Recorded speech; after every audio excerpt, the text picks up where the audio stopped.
తిరుచానూరు శ్రీ పద్మావతి అమ్మవారి కార్తీక బ్రహ్మోత్సవాలకు తిరుపతి ముస్తాబైంది. అమ్మవారి బ్రహ్మోత్సవాలు నేటి నుంచి 25వ తేదీ వరకు జరగనున్నాయి. నేడు ఉదయం ధ్వజారోహణంతో కార్తీక బ్రహ్మోత్సవాలు ప్రారంభమయ్యాయి. ఇక ముఖ్యమైన ఘట్టం పంచమి తీర్థం రోజు దాదాపు 75,000 మందికి పైగా భక్తులు వచ్చే అవకాశం ఉండడంతో అధికారులు తగిన ఏర్పాట్లు చేశారు.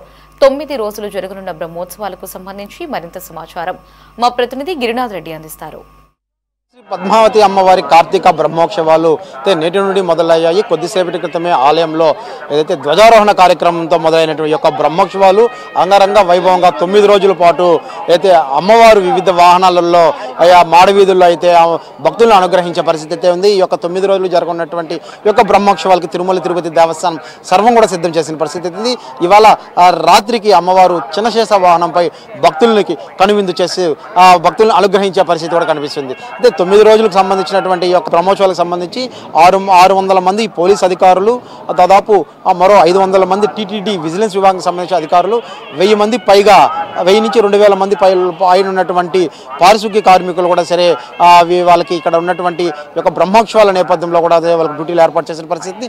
ఎటువంటి ఇబ్బంది లేకుండా బ్రహ్మోత్సవాలు పూర్తి చేసే విధంగా కూడా సరే తిరుమల తిరుపతి దేవస్థానం సంయుక్తంగా పోలీస్ శాఖ చర్యలు అయితే చేపట్టిన పరిస్థితి. ముఖ్యంగా అమ్మవారి గజవాహనం రోజు అమ్మవారికి ముఖ్యమైన ఘట్టం పంచమి తీర్థం నాడు దాదాపు 1,00,000 మంది భక్తులు కూడా అమ్మవారి కోనేట్లో పుష్కర స్నానం చేయడానికి కూడా వచ్చే నేపథ్యంలో కూడా దీనికి కావాల్సినటువంటి కూడా సర్వం సిద్ధం చేశారు. ఎటువంటి ఇబ్బంది లేకుండా, తోకలాట లేకుండా అమ్మవారి 4 మాడ వీధుల్లో అయితే వాహనం తిరిగే సమయంలో కూడా సరే 2 పక్కలా కూడా సరే క్యూ లైన్లు ప్రత్యేకంగా ఏర్పాటు చేసిన పరిస్థితి ఉంది.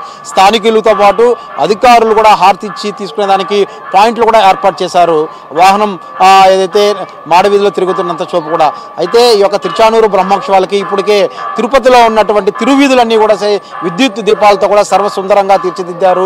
ముఖ్యంగా చూసుకున్నట్టంటే మనము అలిపిరి నుంచి తిరుచానూరు వరకు వచ్చే మార్గంలో ఉన్నటువంటి ఫ్లైఓవర్ కూడా యొక్క విద్యుత్ అలంకారాలతో కూడా తీర్చిదిద్దిన పరిస్థితి. ముఖ్యంగా ఈ యొక్క రోడ్డుకు 2 వైపులా నెమిలి పింఛలతో ఉన్నటువంటి ఆకర్షణీయంగా ఉన్నటువంటి విద్యుత్ కాంతులతో కూడా తీర్చిదిద్దిన పరిస్థితి. మరోవైపు వచ్చిన భక్తులు అయితే ఎంతో ఆహ్లాదకంగా ఉన్నటువంటి పుష్ప ప్రదర్శన కూడా ఏదో కొద్దిసేపటి క్రితమే ఉన్నటువంటి ఈవో అనిల్ కుమార్ సింగ్ గారు కూడా ఒక పుష్ప ప్రదర్శన కూడా ఓపెన్ చేసిన పరిస్థితి ఉంది. ఆ పుష్ప ప్రదర్శనలో కూడా సరే అక్కడ ఉన్నటువంటి భక్తులు వచ్చిన వాళ్ళందరూ కూడా సరే ఈ యొక్క 9 రోజుల పాటు ఒక పుష్ప ప్రదర్శనని సందర్శించే విధంగా ముఖ్యంగా పద్మావతి పరిణయానికి సంబంధించినటువంటి వివిధ రకాల అలంకారాలతో ఉన్నటువంటి కూడా సరే పుష్ప ప్రదర్శనలో ఏర్పాటు చేసింది. ముఖ్యంగా వీణ, అదేవిధంగా నెమలి, తాబేలు ఇలాంటివి పుష్పాలతో ముఖ్యంగా ఏర్పాటు చేసిన పరిస్థితి ఉంది.